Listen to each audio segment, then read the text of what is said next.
Today's topic, the American Express Aeroplan Reserve Card. Back in November, Aeroplan had released their revamped rewards program, and along with that, they've done a refresh on all of their Canadian credit cards.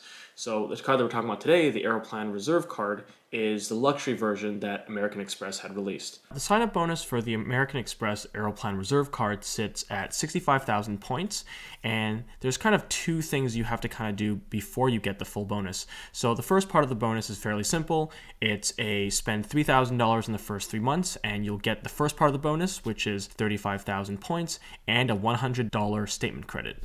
The second part is kind of a little bit different, kind of similar to the setup that we see with the American Express Cobalt card, and it's essentially a monthly spend of $1,000 or more in the first 6 months, and you'll get a bonus 5,000 points per month that you do it, times 6, equaling a total of 30,000 points. Now, for those of you that have signed up for the waitlist prior to the release on November 8th, you get an additional 10,000 points, making that total from 65,000 to 75,000 bonus points. Next, let's talk about the earn rates on the Aeroplan Reserve Card.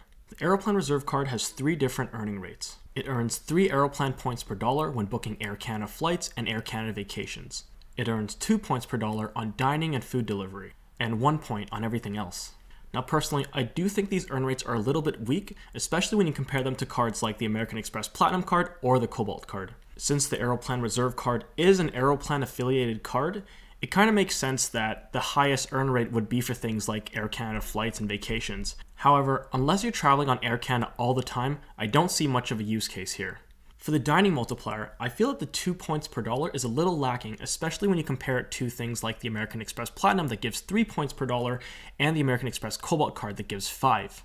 I think for most people like myself, our in-quarantine expenses are typically things like Uber Eats, takeout, or groceries. It just makes sense to use the card that has the largest multiplier for your purchases.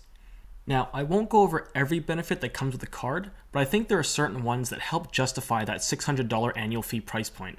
Holding the Reserve Card will mean that you get access to several game-changing benefits when you're flying with Air Canada. The most evident benefit will be the ability to access Maple Leaf lounges before your flight.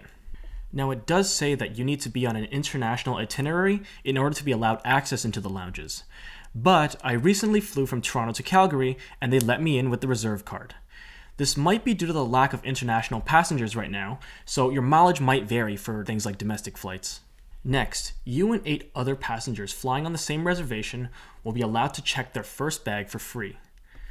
You'll also be able to access things like priority check-in, priority baggage handling, and Zone 2 priority boarding. If you often travel as a family, this will mean that instead of paying a bunch of money for each person's bags, they'll all be free. If you're someone who brings 2 or 3 bags, however, you'll probably have to pay for the second and the third bag. And instead of slowly shuffling your way to the back of the plane if you're boarding in Zone 4 or Zone 5, you and your family could be some of the first people that are entering the plane. And on top of that, it doesn't explicitly say that you have to book from the Air Canada website, so third-party agencies like Expedia looks like they'll work. You also have the typical set of travel insurances for things like trip cancellation, flight and baggage delay, just to name a few. For me personally, I see use cases in this card mostly for dining and for Air Canada purchases in the future. I usually don't spend over $1,000 a month on non-category items, so I'll have to move a bunch of my dining expenses over from the Platinum card and take the 2x on the Reserve card. With that being said, this card offers a lot of value in its first year of membership.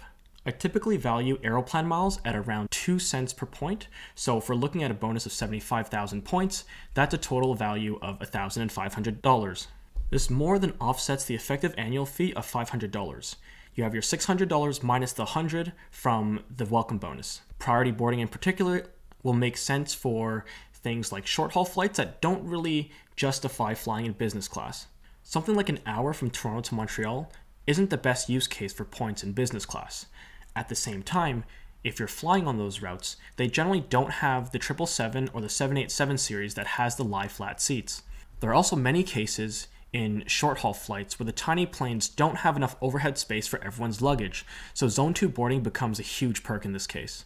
On subsequent years, you can still justify paying the annual fee as long as the benefits outweigh that cost. Baggage costs can easily stack up if you're traveling with friends or family. And although you can't really put a price on priority boarding, I think a lot of people will pay at least a very small price for that upgrade into Zone 2 boarding. The same thing goes for Maple Leaf Lounge access, where instead of waiting at the gate, I could be enjoying a beer or two. The same couple of drinks outside of the lounge might cost you $10 or $20. And that's my review of the American Express Aeroplan Reserve Card. If you have the card already, please leave a comment below and let others know what you think about the card. If you enjoyed watching this video, please give it a thumbs up and consider subscribing to my channel. Thanks for watching, and I'll see you on the next video.